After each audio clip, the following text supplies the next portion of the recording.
ರಾಜ್ಯದಲ್ಲಿ ಬಿಡದಿ ಟೌನ್ಶಿಪ್ ಸಮರ ತಾರಕಕ್ಕೇರಿದೆ.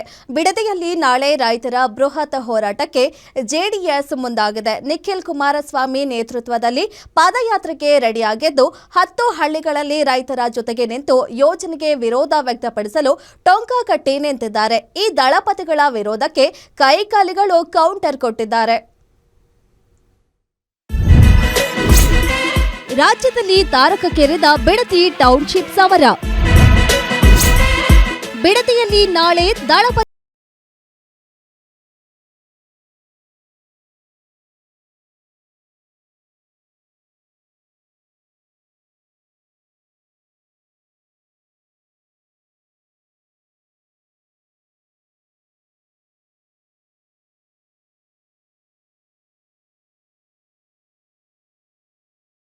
ಈಗಾಗಲೇ ಮೊದಲ ಹಂತದ ಅಧಿಸೂಚನೆ ಹೊರಡಿಸಿದೆ.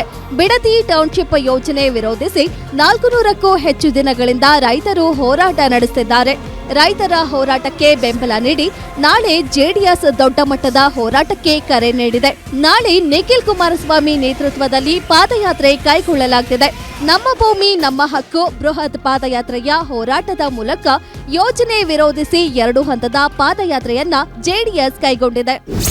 ಅದು ರೈತರುಗಳ ಹೋರಾಟ ಏನಿದೆ ಅದಕ್ಕೆ ನಮ್ಮ ಸಂಪೂರ್ಣವಾದ ಜವಾಬ್ದಾರಿ ಇದೆ. ನಾನು ಇನ್ನೊಂದು 2 ದಿನ ಕಳೆದಿದೆ. ಈ ಇದೇನೋ ಮೊನ್ನೆ MLC ಚುನಾವಣೆ ವಿಷಯದಲ್ಲಿ ಈಗ ಜಾಸ್ತಿ ಅದೇ ಪ್ರಚಾರ ಇದೆ. ಅದು ನೀವು ಮುಗಿಸ್ಕೊಳ್ಳಿ, ನಿಮ್ಮನ್ನು ಕರೀತೀನಿ. ನಾನು ನನ್ನ ಕೂಸು ಅಂತ ಹೇಳಿದ್ದಾರೆ. ಇದು ಕುಮಾರಸ್ವಾಮಿಯವರ ಕನಸಿನ ಕೂಸು ಅಂತ ಹೇಳಿದ್ದಾರೆ. ಅದನ್ನ ನಾವು ನನಸು ಮಾಡ್ಲಿಕ್ಕೆ ಹೊರಟಿದ್ದೇವೆ ಅಂತ ಹೇಳಿದ್ದಾರೆ. ವಿಧಾನಸಭೆಯ ಕಲಾಪದಲ್ಲಿ 2007 ಜುಲೈ 30, 31 ಮತ್ತು 1ನೇ ತಾರೀಕು 3 ದಿನ ಏನೇನು ಚರ್ಚೆ ಆಗಿದೆ. 2007 ಮೊದಲ ಹಂತದಲ್ಲಿ ಟೌನ್ಶಿಪ್ ಯೋಜನೆ ವ್ಯಾಪ್ತಿಯ 10 ಗ್ರಾಮಗಳಲ್ಲಿ 11 ಕಿಲೋಮೀಟರ್ ಪಾದಯಾತ್ರೆಯನ್ನ ಜೆಡಿಎಸ್ ಕೈಗೊಂಡಿದೆ. ಅಂಚಿಪುರ ಕಾಲೋನಿ, ಬನ್ನಿಗಿರಿ, ಮೆರವೇಗೌಡನದೊಡ್ಡಿ, ಗುಂಡುತೋಪು, ಗೊಲ್ಲಹಳ್ಳಿ, ಕೋಡಿಪಾಳ್ಯ, ಹೊಸೂರು ಗ್ರಾಮಗಳಿಗೆ ಪಾದಯಾತ್ರೆಯ ಮೂಲಕ ಭೇಟಿ ನೀಡಿ ರೈತರ ಪರ ನಿಲ್ಲೋಕೆ ಜೆಡಿಎಸ್ ನಿಂತಿದೆ. ಜೆಡಿಎಸ್ ಹೋರಾಟಕ್ಕೆ ಕಿಡಿಕಾರಿರೋ ಕಾಂಗ್ರೆಸ್ ನಾಯಕರು ವಾಗ್ದಾಳಿ ನಡೆಸಿದ್ದಾರೆ. ಈ ಯೋಜನೆಗೆ ಚಾಲನೆ ನೀಡಿದ್ದೆ ಕುಮಾರಸ್ವಾಮಿ ಎನ್ನುವ ಮೂಲಕ ತಿರುಗೇಟು ನೀಡಿದ್ದಾರೆ. ನಾನು ಇದನ್ನ ಮಾತಾಡಬಾರ್ದು.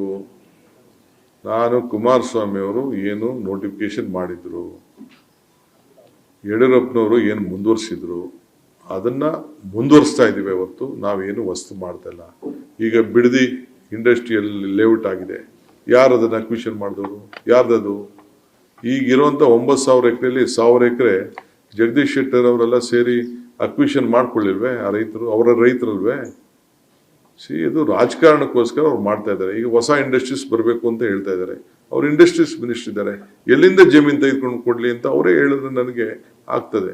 ನೋಡಿ, ಪರಿಹಾರ ಕೊಡ್ಲಿಕ್ಕೆ ಪ್ರಾರಂಭ ಆಗಿದೆ. ಅದು ಒಬ್ಬರು ತಗೊಂಡ್ರು 10 ಜನ ತಗೊಂಡ್ರು, ಅದು ಕಾನೂನಿನ ಪ್ರಕ್ರಿಯೆ ಆಗುತ್ತೆ. ಅರ್ಜೆಂಟ್ ಏನಿದೆ? ಯಾರನ್ನ ಬೇಗ ಕೊಡಿ ಅಂತ ಇದ್ದಾರಾ ಅಥವಾ ವಿಳಂಬ ಮಾಡಿ ಅಂತ ಇದ್ದಾರಾ ಅಥವಾ ಏನಾದರೂ ಅಹವಾಲುಗಳಿದೆಯಾ? ಅವ್ರದ್ದು ಏನೂ ಇಲ್ಲ. ನೋಡಿ, ಸಾಂಕೇತಿಕವಾಗಿ ಕೊಡೋದ್ರಲ್ಲಿ ತಪ್ಪೇನಿದೆ ಇವರೇ? ಈಗ ಎಷ್ಟೊಂದು ಫಂಕ್ಷನ್ ಮಾಡಿ ನಾವು ಮನೆಗಳ ವಿತರಣೆ ಮಾಡೋದಿಲ್ವಾ? ಮನೆಗಳು ವಿತರಣೆ ಮಾಡ್ತೀವಿ, ಏನು ನಮ್ಮ ಈ ಸೊತ್ತುಗಳು ವಿತರಣೆ ಮಾಡ್ತೀವಿ. ಈಸ್ ಆಲ್ಸೋ ಎಲೆಕ್ಟೆಡ್ ರೆಪ್ರೆಸೆಂಟೇಟಿವ್ ಅಲ್ಲ. ಒಟ್ಟಾರೆ ರೈತರ ಪ್ರತಿಭಟನೆ, ವಿಪಕ್ಷಗಳ ವಿರೋಧದ ನಡುವೆಯೂ ಟೌನ್ಶಿಪ್ ಯೋಜನೆಯ ಮುಂದಿನ ಭವಿಷ್ಯ ಏನು ಅನ್ನೋದೇ ಕುತೂಹಲವಾಗಿದೆ. Durgesh Naik, political bureau, guarantee news, Bengaluru.